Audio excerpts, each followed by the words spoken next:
Hi నమస్తే welcome to TVR channel. మీరు గతంలో తడిసిన ఓట్లు కొనలే, మొక్కెత్తిన ఓట్లు కొనలే. అటువంటి పరిస్థితి ఇప్పుడు లేకుండా మేము బై ఛాన్స్ ఇన్ని చర్యలు తీసుకున్నప్పుడు కూడా అకాల వర్షం సడన్ గా ఏదైనా వచ్చి అక్కడ ఉన్న రైతులు అప్పటికప్పుడు ఏమైనా చేసుకోలేకపోతే తడిస్తే కూడా తడిసిన ధాన్యాన్ని కూడా ఎంఎస్పీతో కొంటామని చెప్పాం. ఎక్కడ ఒక్క గింజ కూడా వదిలిపెట్టామని చెప్పాం.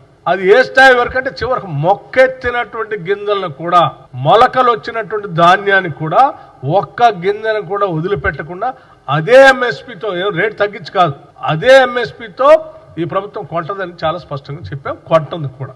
ఏ రైతు ఆందోళన చెందొద్దని మేము చాలా స్పష్టంగా రైతులకు చెప్తా ఉంటే మీరు ఆ పక్కన తడుస్తా ఉన్నాయి, రైతులు అన్యాయం అయిపోతా ఉన్నారు అని వాళ్ళని భయపెట్టి భయభ్రాంతులు గురి చేసి ఒక రకమైనటువంటి ఒక ఉద్రిక్త వాతావరణం, రైతుల మనస్సుల్ని ఆందోళన చెందేటట్టుగా చేసే పరిస్థితి మంచిది కాదు. దయచేసి మీరు మీ ఆనందం కోసం రైతులను ఇబ్బంది పెట్టకండి. మేము చాలా స్పష్టంగా ఉన్నాం. ఎన్ని లక్షల మెట్రిక్ టన్నులు పండినా చివరి గింజ వరకు ఈ రాష్ట్ర ప్రభుత్వం కొంటది.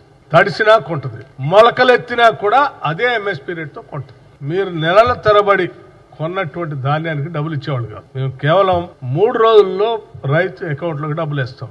నెలల తరబడి రైతులకు డబ్బులు ఇచ్చేవాళ్ళు కాదు. మేము 3 రోజుల్లో రైతులు ఆ ట్రక్ షీట్ పట్టుకొని మిల్లర్ల చుట్టూ తిరుగుతూ వేసిన కాటా వేసిన ధాన్యాన్ని మా 10 కేజీలు తీశారు, లేకపోతే అది తీశారు ఇది తీశారు అని చెప్తూ వాళ్ళు డబ్బులు ఇవ్వకుండా మిల్లర్లు బయటికి పంపిస్తూ, లేకపోతే సివిల్ సప్లైస్ వాళ్ళు డబ్బులు ఇవ్వక రకరకాల ఇబ్బందులు పడేవాళ్ళు. ఇవాళ ఏ ఇబ్బంది లేదు.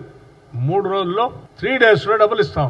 ఇది ఈ ప్రభుత్వం యొక్క చిత్తశుద్ధి, రైతాంగ సోదరుల కోసం, పంట పండించేటువంటి కుటుంబాలను ఆదుకోవడం కోసం చేసేటువంటి కార్యక్రమం ఇది. దయచేసి తప్పుడు సమాచారం ప్రజల్లో చొప్పించి, మీకేదో ప్రసార మాధ్యమాలు మీ సొంతవి ఉన్నాయి కాబట్టి మీ ఇష్టం వచ్చినట్టు రాసుకొని, మీ ఇష్టం వచ్చినట్టు చూపించుకొని ప్రజలను తప్పుదోవ పట్టించి ఇబ్బంది పెట్టే కార్యక్రమం చేయబాకండి చెప్పడం కోసమే నేను ఈరోజు మీ ద్వారా వారికి విజ్ఞప్తి చేస్తా ఉన్నాను.